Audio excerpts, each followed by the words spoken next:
Bonjour Valdi. C'est sûr. Bonjour.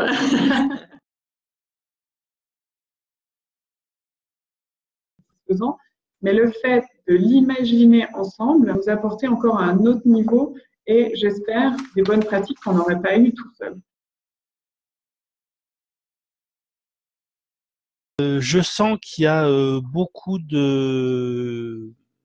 un gros potentiel. Peut-être comme disait Omar, on sent que les entreprises ont envie de prendre le virage. Alors elles savent pas trop comment le prendre en général. Et puis voilà, ils sont prêts à faire, mais ils sont très méfiants aussi. Et puis j'avoue que je n'ai fait que de travailler sur ces projets-là. C'est-à-dire que je n'ai pas fait de commercial. Tu dis aussi que tu es actif dans des réseaux et puis que du coup ça t'attire tes clients. Est-ce que du coup ces réseaux ils ont un profil particulier? Est-ce que c'est basé sur ton expertise? Ouais, comment est-ce que ça fonctionne un peu ce pipeline? Se fait en 3 mois. Je pense que si tu dis que tu as du réseau, en fait, c'est là qu'il faut t'en servir pour proposer des entretiens à des personnes pour vraiment prendre ce temps d'identifier leurs besoins et comment toi tu vas pouvoir répondre à ça et puis quels moyens aussi ils vont pouvoir éventuellement accorder à la solution que tu proposes. Je rejoins complètement ce que dit Bastien.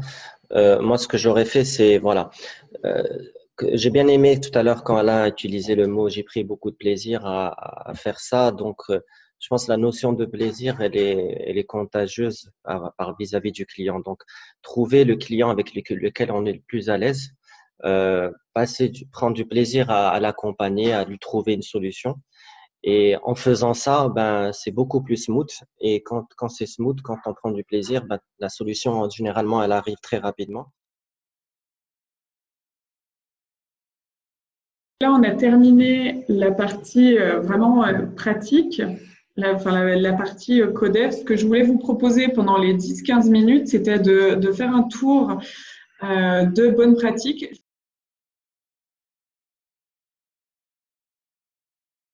Quel premier pas allez-vous mettre en place cette semaine? Donc ça, chacun a pu s'exprimer. Ce qu'on a testé ensemble, parce que je rappelle, c'était un atelier sur l'intelligence collective, je vous ai montré quels étaient des outils. Donc, on a fait le groupe de codev, on a fait le brainstorming, enfin échange d'expériences à la fin. Déjà, vous remercier. Puis j'ai trouvé qu'il y avait des valeurs humaines très fortes dans l'échange. Moi, c'était mon premier, j'avais peur de m'ennuyer et que ce soit un peu long, mais en fait, pas du tout, c'était méga cool.